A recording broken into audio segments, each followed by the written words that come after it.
Good morning. In this month's Sunday Independent Ireland Thinks poll, support for Fine Gael has dropped to its lowest point in a decade, with Sinn Fein remaining the most popular party in the country. Mary Lou McDonald's party is now on 24%. Taoiseach Simon Harris has seen support for his party drop to 17%. Fianna Fail on the Taoiseach Micheál Martin has increased its support by 2 points to 20%, while the Social Democrats and Aon have seen their support drop marginally to 8% and 5%. There's been no change elsewhere among the smaller parties. So joining me now to dive into the findings is Kevin Cunningham, pollster with Ireland Thinks. Kevin, how are you? Good. Can we just start with that headline figure? It's not good news for Simon Harris this month. The 2%. Yeah, it's the lowest in the 10 years. I mean, at least it's the 10th year I'm polling, and this is certainly the lowest. In a way, I think it could be a reflection of... in some way, I mean, there's obviously random error, but if you're thinking about where Fine Gael are, I think the economy is very important in all of this, and the absence of Paschal Donohoe is also quite important. If you're to track inflation rates over the last couple of years, the government have performed poorly when inflation has gone up and done relatively well when it's been contained. So in November last year when the election happened, inflation was 0%. Inflation is now, this November, up to 3%. It reflects the relative increase in support for Sinn Fein again in that period. They seem to be a party that do relatively well when inflation increases. The absence of Paschal Donohoe is obviously quite instrumental in all of this, because when you look back at that election last time, the economy was shored up for Fine Gael as a party. Now they don't have Paschal. I don't necessarily think this is massively against Simon Harris in some way. Like, I mean, his approval rating is the same before and after he's become finance minister. I think in the absence of having someone like Paschal, who has been their finance minister for quite a number of years, it creates this little gap for Fine Gael. So it's not unsurprising that Fine Gael have been hit a little bit by this. But I guess the other thing is, the main threat of Simon Harris's leadership over the last couple of years, and from the poll that we had last month, was Paschal Donohoe. Yeah. So, in some respect, while polls can influence leadership changes and all that, I wouldn't necessarily think that Simon Harris is in as bad a way. No, and that Paschal vacuum, I suppose, that you touched on there, you're right. In the tail end of the last election, they kind of brought him out front and centre to kind of scare the bejesus out of the public when things weren't going well for Fine Gael. Yeah. And it was seen as mainly, potentially saving them on the day. But just there is a figure here that is interesting. I mean, people were asked this month, do they agree with the appointment of Simon Harris as finance minister, and 70% said they did not. Now, there's probably a couple of ways you can look at that. You could probably see it as you say, a reflection of people potentially, miss Paschal Donohoe in that space, having been there for so long. Yeah. But is there something else here that people perhaps do not feel that Simon Harris is equipped or not yet equipped to lead such an important brief? Yeah, it remains to be seen. Simon Harris's leadership and his approval ratings have fluctuated to a great extent. When he was health minister during COVID in particular, he was actually quite popular. Prior to that, he wasn't the most popular health minister. So perhaps he's the kind of political leader that does relatively well in a time of crisis. And probably the most positive spin on you could put is that if the economy is heading into a time of crisis, he might actually perform relatively well.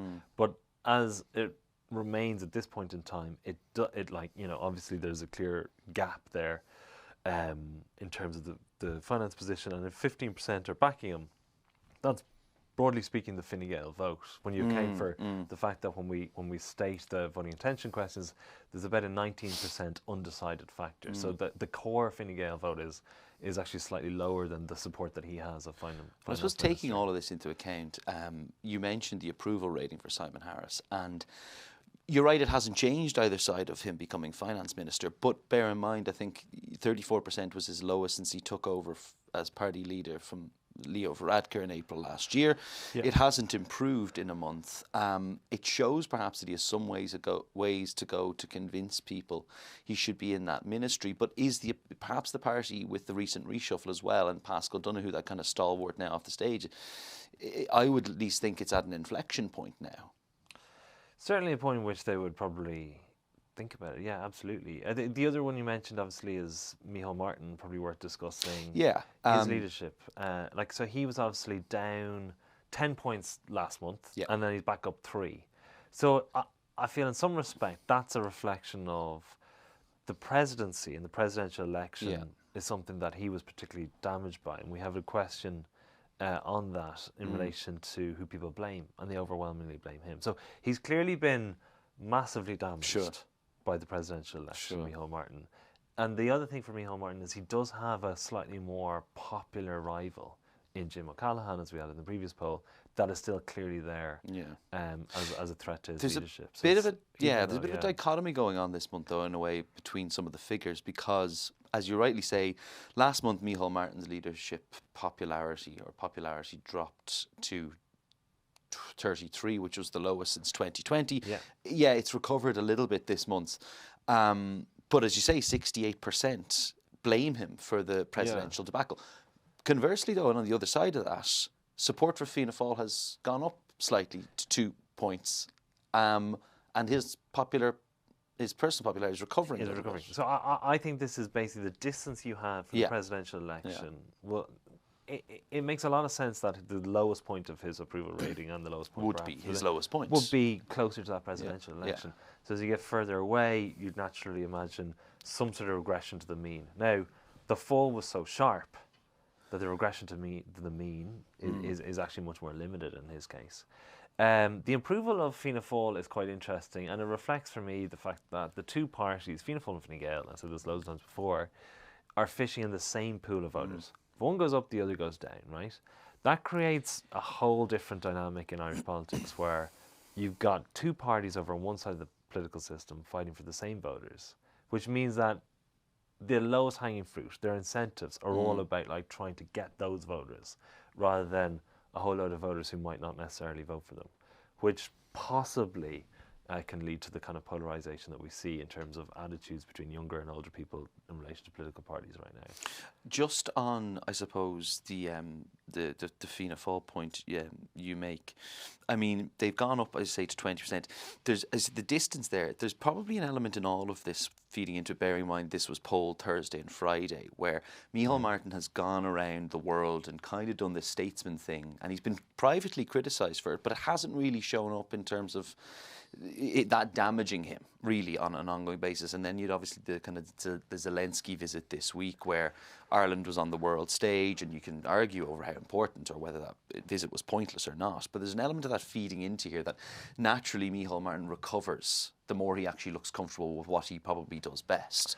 I mean, you've hit the nail on the head here in some respect. The whole Statesman aspect of the position of being Taoiseach is actually quite important for public approval. If you went back all the way to Leo Varadkar, any time there was an event which required the kind of international statesman-like response where he might have been dealing with Brexit negotiations or whatever it might be, that's when his support tended to rise quite significantly and tended to decline when he hit domestic issues.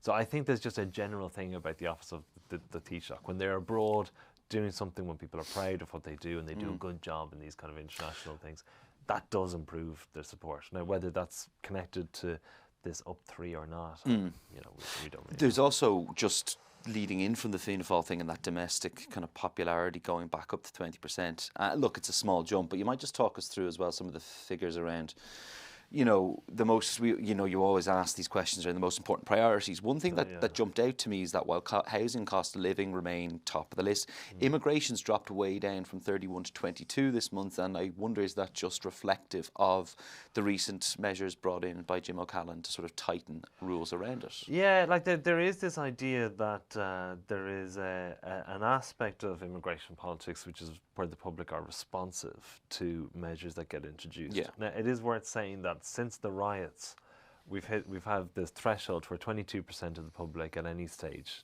in any month since those Dublin riots have put immigration as one of their top 2 issues. It's never gone below that point since then. It's kind of gone up and down according to kind of various different flashpoints in that period. So yeah, 22% is relatively low. It is worth saying, as you said, the cost of living issue is going up and up and up and up every month, and it seems to be going up small amounts. It's heading towards winter, perhaps.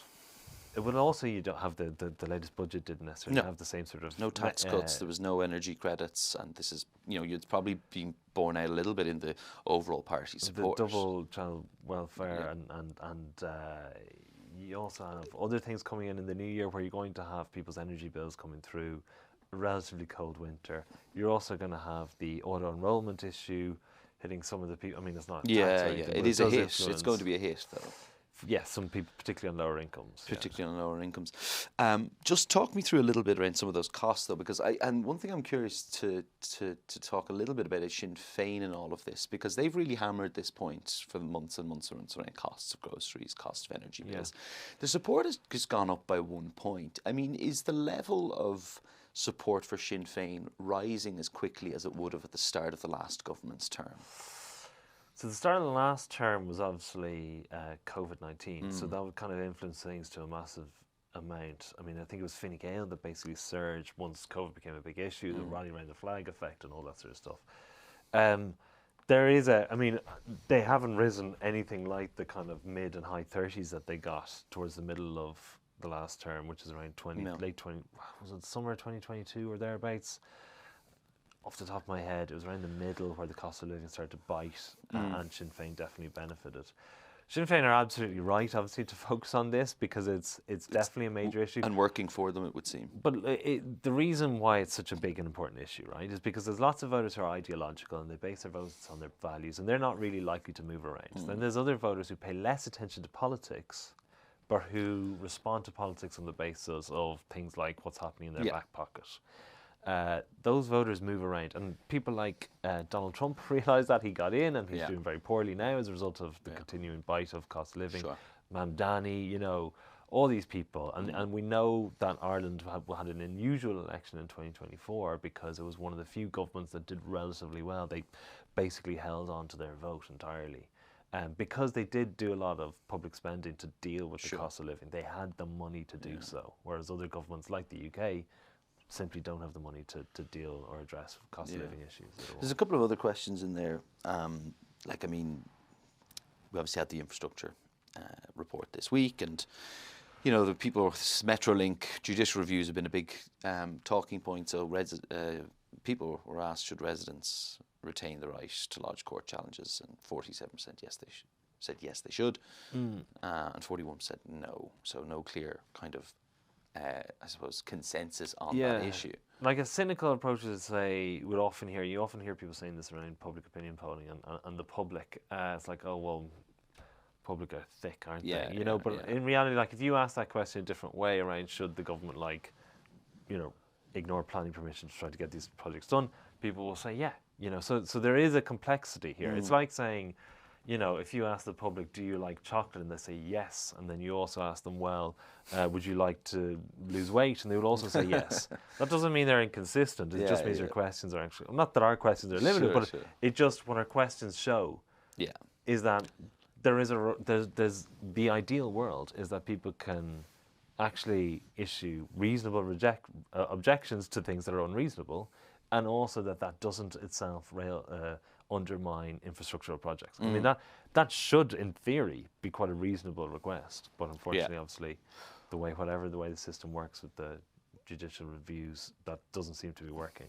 Blaming the public, I'm not sure, is actually the answer here. Is there anything else in there that you kind of jumped out to you this month that you were kind of surprised by? Well, speaking to this point that you mentioned earlier, so transport has never been a significant issue at all. And that, look, it's still small, but it's kind of it's interesting that 6% identified it as an issue, because usually I've never seen it higher than 2%. Effect?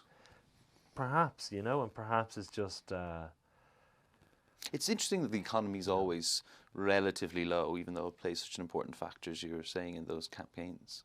Yeah, so there's a distinction between the economy and the cost of living. So the cost of living is obviously very high, and the economy is, you know, a kind of a high issue, but it's not the main.